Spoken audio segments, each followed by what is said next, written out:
Hey everybody, so welcome back to the Philly Sports Podcast. In today's video, I'm going to be talking about the three spring training games that the Phillies have played up to this point. So, before we get started, make sure you hit the like button, click the red subscribe button down here. And get in the comment section, just let me hear your thoughts and let me leave your thoughts and opinions on the games that I'm going to be breaking down. So, also, if you want to follow my Twitter, I'll leave that link in the description as well. Also, I have I'm going to start moving like doing my. If you want to be a guest on my podcast, I'll do like a Zoom call. So I'll leave my Zoom link in the description as well. So, if you want to be in there, or you can also email me at phillysportspodcast97@gmail.com. So with that being out of the way, let's hop right into it. So the Phillies have played the Detroit Tigers for the first game of spring training. Wind up, not as good as I was really hoping. Even though Ivan Nova is not as good as he once was at one point in his career. So we had him on the bump to start the first game of spring training. So they wind up losing 10-2 to the Tigers in 7 innings because that's the kind of like the new rule in spring training for like the first couple of weeks. So they're going to be playing at least 7 innings for the first 2 weeks of spring training, and everything else is going to go right back to normal after that. So they wind up having on the Phillies side of things, like they have like 2 runs on four hits. That's not going to cut it for most, especially now, especially with everything, coming right back to normal. Now we're having a little bit over 8,000 fans coming back to the bank. So, and then Detroit has scored 10 runs on 11 hits. The first inning is what killed the Phillies. Mostly Ivan Nova throwing like 50 plus in the first inning. Like, that can't happen. Pitching wise, you got at least limited 10 to 15 per inning at times. But I mean, they wound up having 2 errors along with that, which I think the Phillies should have took advantage immediately. But one of those 2 runs came from Adam Hazley's solo home run that he has. So he pretty much finished that day with 1 for 2 with the run scored, and he also walked for so right now he has a 500 average with a 667 OPS, but he's only been left on base once. And then Rojas came in later in the game to take his place, so he only went 0 for 1 with a strikeout.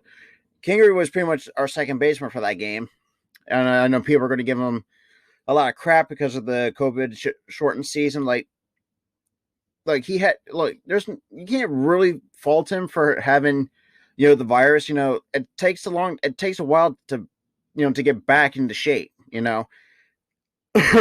Basically, yeah. So, and then Luis Garcia will take his place. Well, let's go with the Kingery finished with 0 for 3, been stranded twice, and struck out once for the game. And then Luis Garcia was his replacement, only went 0 for 1. Bohm was the third baseman, which just, I think now we're going to like his first full season with the Phillies. I think it's going to be, he has like a high ceiling with him. He has a high ceiling. So if he can replicate what he did in that shortened season, I think he can give you 25 to 30 homers, maybe at best, with like a 280, 290 something average. That's kind of what my prediction is. He can probably be between the 280s and the 290s for batting average. But I digress. But so he finished 0 for 3 for the game. Mathis, who was the other catcher that the Phillies signed to him in the offseason, like it was like a minor league signing. He went 1 for 3 with a strikeout, but has a 333 average with a 667 on OPS. Now, then Durant comes in to take his place, but really never got in the bat, so it's not really like his official stat line. Jankowski, he's a Lancaster native, so the Phillies signed him. He went 0 for 3, stranded twice, and struck out once.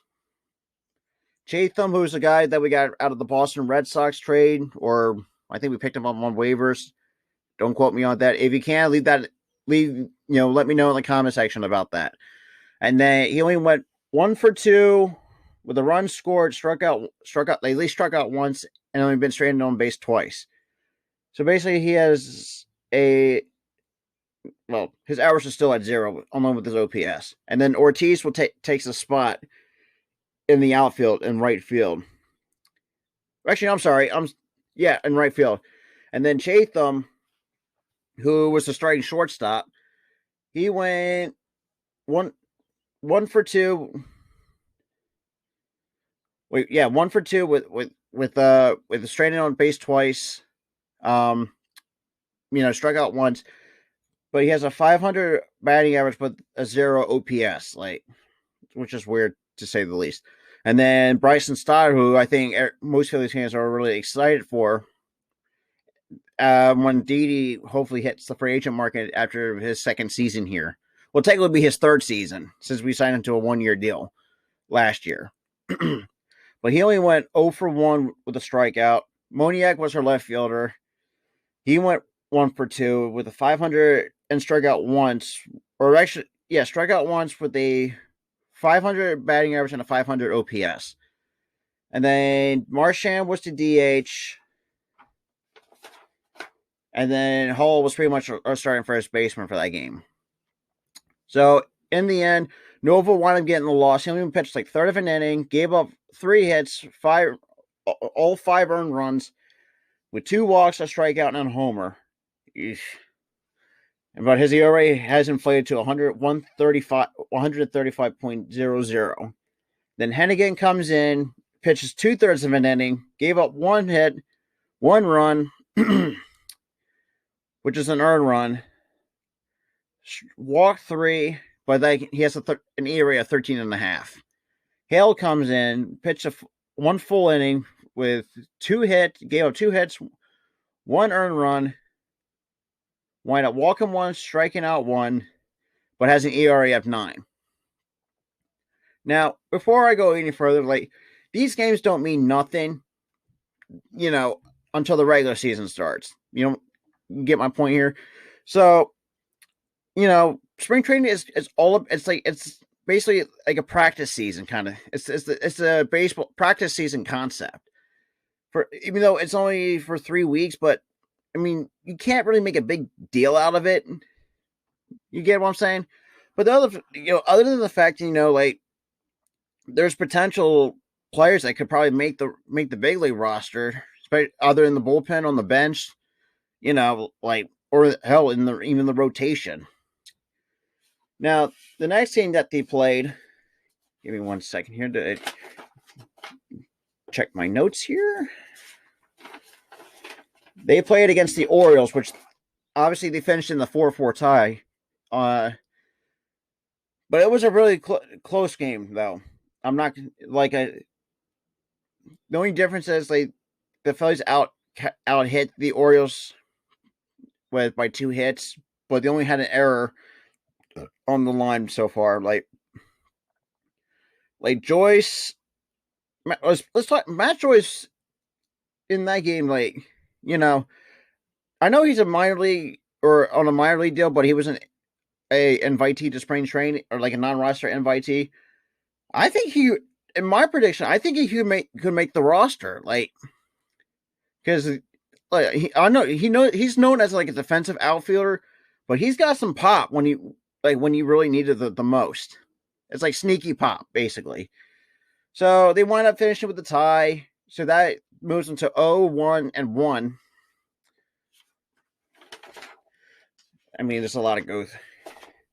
Even though Baltimore was the one team that gave us issues during the regular season. Now, the next game that they played was against they were home against the Blue Jays. So they wound up losing 4-2 to Toronto, to the Blue Jays. And that drops them to 0-2. Actually, yeah, 0-2-1. Yeah, so they basically got outscored and out hit by Toronto, but they only had one. They only had one error to finish finish that game with. So basically, in short, like spring training is all like practice games and whatnot. Now, to go on a tangent here, I think MLB should start putting a lot more focus into spring training. Having more just televise all 28 games. Instead of even like just having like some games not being televised, which kind of sucks for us baseball fans not to see. But I mean, MLB needs to step it up because I think they're behind on everything, but behind the other sport like pro sport franchise. The pro sports.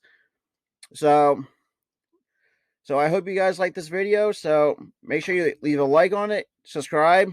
Hit the subscribe button, and make sure you have that notification bell on. So, and I'll see you guys in the next video.